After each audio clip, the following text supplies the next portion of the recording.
जय श्री कृष्ण मित्रों, मारा किचन में आप सौનું हार्दिक स्वागत करूँ छूँ। शियाळो चालू थाय एटले भरपूर मात्रा में लीला शाकभाजी मळवा लागे छे। तो खास करीने शियाळामां सुरती ऊंधिયું बनाववामां आवतुं होय छे अने खास करीने उत्तरायण पर तो बनाववामां ज आवे छे। तो आज हूँ आप सौनी माटे सुरती ऊंधियानी रेसिपी लईने आवी छूं। जो तमने अमारी रेसिपी पसंद आवे तो विडियोने लाइक करजो अने चेनलने सब्सक्राइब करजो अने परफेक्ट मार्क साथे ऊंधिયું कई रीते बनावुं एनी परफेक्ट रीत लईने आवी छूं। तो विडियोने एक लाइक तो जरूरथी आपजो। तो चालो आ रेसिपी बनाववानी शरूआत करी दईए। अहींया विडियोमां मैं परफेक्ट माप अने टिप्स साथे ऊंधिયું बनाववानी रीत शीखवाड़ी छे। तो ध्यानथी विडियोने एंड सुधी जरूरथी जोजो। तो सौथी पहला अहींया मैं सुरती पापड़ी 200 ग्राम लई लीधी छे।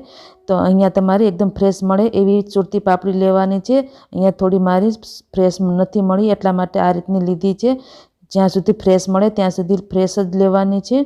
तो अने बंने साइडथी नसो काढी लेवानी छे अने बिया निकळे एटला बिया काढी लेवाना छे। तो एने आपणे पाणी उमेरीने एक विसल वागे छे त्यां सुधी बाफी लेवानी छे। तो अहींया आपणे 1 ग्लास जेटલું पाणी उमेरी दईशुं।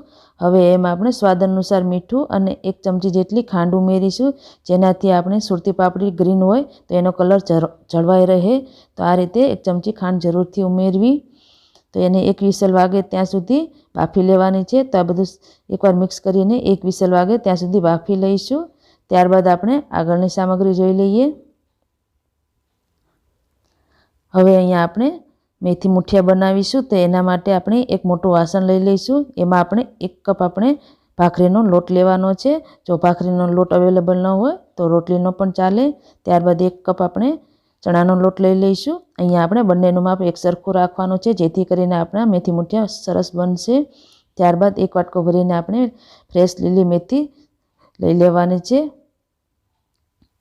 हवे त्यारबाद तेमां आपणे क्रश करेला 1 चमची आदू मरचा अने लीला लसणना कांदाने क्रश करीने लई लीधा छे ए उमेरी दईशुं।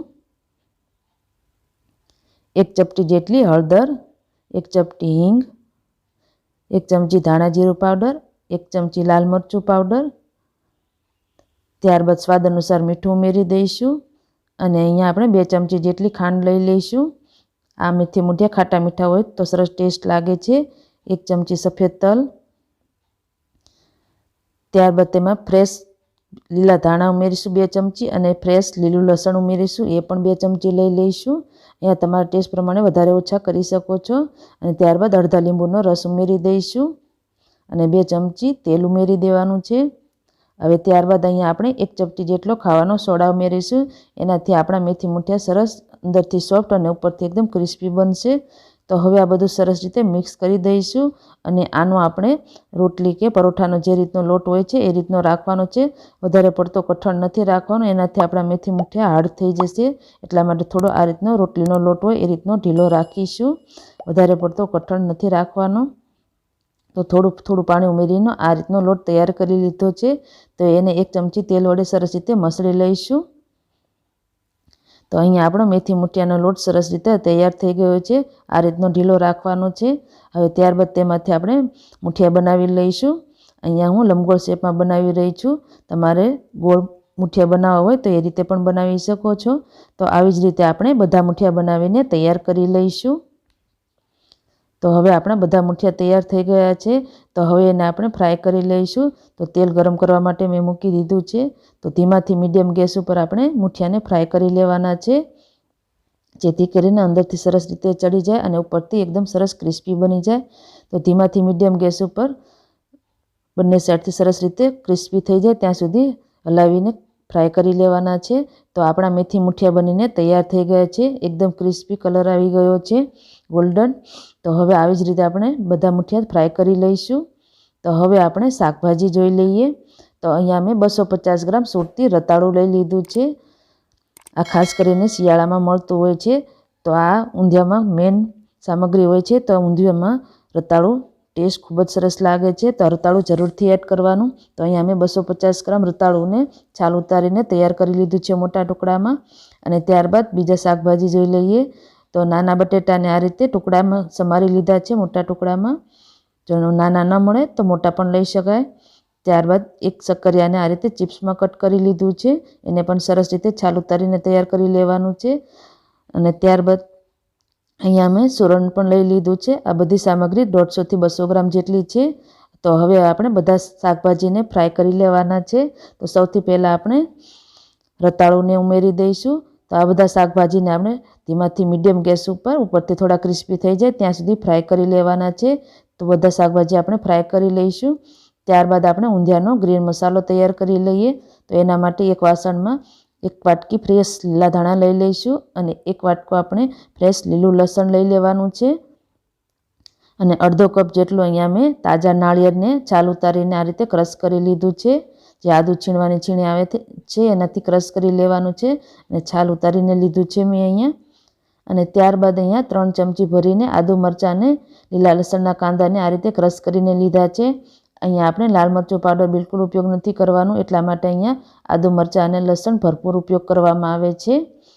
ત્યારબાદ અહીંયા 3 થી 4 ચમચી સિંગદાણાનો ભૂકો લઈ લઈશું, એનાથી આપણા ઊંધિયામાં સરસ ટેસ્ટ આવે છે। 1 ચમચી સફેદ તલ, ચપટી હિંગ અને થોડી 1 ચમચી ધાણા જીરું પાવડર, 1 ચમચી ગરમ મસાલો પાવડર। ત્યારબાદ અહીંયા આપણે 1 લીંબુનો રસ ઉમેરીશું અને સ્વાદ અનુસાર મીઠું ઉમેરી દેવાનું છે। હવે આ બધું સરસ રીતે મિક્સ કરી લઈશું। અહીંયા આ ઊંધિયામાં આ ગ્રીન મસાલાથી જ આપણું ઊંધિયું ટેસ્ટી બને છે। તો આ ઊંધિયાનો મસાલો ધ્યાનથી બનાવવો। હવે નાળિયેરના મોઇસ્ચરના લીધે આપણો મસાલો સરસ રીતે સોફ્ટ થઈ જાય છે અને પલળી જાય છે। તો અહીંયા મેં આ રીતના 7 થી 8 નાની સાઈઝના રીંગણ લઈ લીધા છે ભરવા માટે। તમને જે સાઈઝના મળે એ તમે લઈ શકો છો। તો હવે આ મસાલો આપણે આ રીતે રીંગણમાં ભરી લઈશું। તો આવી જ રીતે આપણે બધા રીંગણને ભરીને તૈયાર કરી લેવાના છે। ત્યારબાદ આપણે આગળની પ્રોસેસ જોઈશું। તો અહીંયા આ રીતે બધા રીંગણને ભરીને તૈયાર કરી લીધા છે। તો હવે આપણે રીંગણને સાઈડમાં મૂકી દઈશું અને અહીંયા બધા શાકભાજી પણ સરસ રીતે આપણા ફ્રાય થઈને તૈયાર થઈ ગયા છે। તો સુરણ, રતાળું, બટેટા અને શક્કરિયાને સરસ રીતે ફ્રાય કરી લીધા છે। તો ઉપરથી થોડા ક્રિસ્પી થઈ જાય ત્યાં સુધી ફ્રાય કરી લેવાના છે। તો હવે આપણે ઊંધિયાનો વઘાર કરી દઈએ। તો એના માટે આપણે જે મેથી મુઠિયા અને શાકભાજી ફ્રાય કર્યા છે એ જ તેલ લેવાનું છે, એનાથી આપણા ઊંધિયાનો ટેસ્ટ ખૂબ જ સરસ આવશે। તો અહીંયા 2 મોટા ચમચા ભરીને તેલ લઈ લેવાનું છે। તેલ ગરમ થઈ જાય એટલે એમાં થોડી હિંગ અને અડધી ચમચી જેટલો અજમો ઉમેરવાનો છે અને ત્યારબાદ આપણે તરત જ બાફેલી આપણે સુરતી પાપડી ઉમેરી દઈશું। અહીંયા આપણે વધારે હલાવશું નહીં। ત્યારબાદ તરત જ આપણે ફ્રાય કરેલા શાકભાજી સેટ કરી લઈશું। હવે આપણે આ ઊંધિયાને હલાવવાનું નથી, તો ફ્રાય કરેલા શાકભાજીને સરસ રીતે આ રીતે બધે સેટ કરી દઈશું આખી કઢાઈમાં। ત્યારબાદ આપણો જે ગ્રીન મસાલો હતો એને આ રીતે બધા શાકભાજી ઉપર ભભરાવી દઈશું।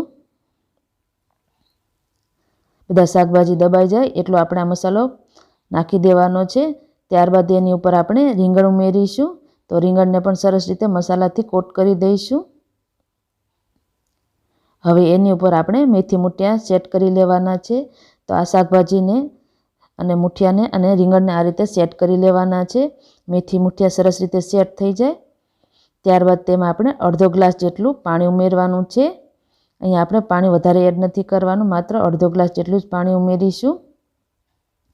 ત્યારબાદ આપણે આ ઊંધિયાને ધીમા ગેસ ઉપર 15 થી 20 મિનિટ માટે થવા દેવાનું છે। તો આપણે એનું ઢાંકણ ઢાંકી દઈશું। અહીંયા મારી કઢાઈ જાડા તળિયાવાળી છે। જો તમારી કઢાઈ જાડા તળિયાવાળી ન હોય તો એને તમારે રોટલી વણવાના તવા ઉપર ધીમા ગેસ ઉપર થવા દેવાનું છે। તો આ રીતે ધીમા ગેસ ઉપર આપણે એને 15 થી 20 મિનિટ માટે થવા દઈશું। તો અહીંયા મારા ઊંધિયાને 20 મિનિટ જેટલો સમય થઈ ગયો છે। તો હવે આપણે ચેક કરી લઈએ। તો એમાંથી સરસ સુગંધ આવવા લાગી છે અને આ રીતે તમે ચપ્પાની મદદથી ચેક પણ કરી શકો। આ રીતે મેથી મુઠિયા પણ સરસ રીતે તૈયાર થઈ ગયા છે અને રીંગણને પણ સરસ રીતે બફાઈ ગયા છે। તો ચપ્પાની મદદથી તમે ચેક કરી શકો છો। જો તમને કાચું લાગે તો થોડું વધારે થવા દેવાનું છે। તો આપણું એકદમ ટેસ્ટી એવું સુરતી ઊંધિયું બનીને તૈયાર થઈ ગયું છે। દેખાવમાં જેટલું સુંદર લાગે છે ને એટલું જ ખાવામાં ટેસ્ટી પણ લાગે છે। તો તમે આ સુરતી ઊંધિયું મારી રીતે ઘરે એકવાર જરૂરથી ટ્રાય કરજો અને જો વિડીયો પસંદ આવ્યો હોય તો તમારા ફ્રેન્ડ્સ અને ફેમિલીમાં શેર કરવાનું ભૂલતા નહીં। હવે એને આપણે ઉપરથી ફ્રેશ લીલા નાળિયેરના છીણ અને લીલા લસણથી ગાર્નિશ કરી લઈશું। આ ઊંધિયાને પૂરી સાથે સર્વ કરવામાં આવતું હોય છે। તો તો એકદમ ટેસ્ટી એવું આપણું સુરતી ઊંધિયું બનીને તૈયાર થઈ ગયું છે. વિડીયો કેવો લાગ્યો એ કમેન્ટ બોક્સમાં જરૂરથી જણાવજો અને વિડીયો પસંદ આવ્યો હોય તો ચેનલને સબસ્ક્રાઈબ કરજો. ધન્યવાદ.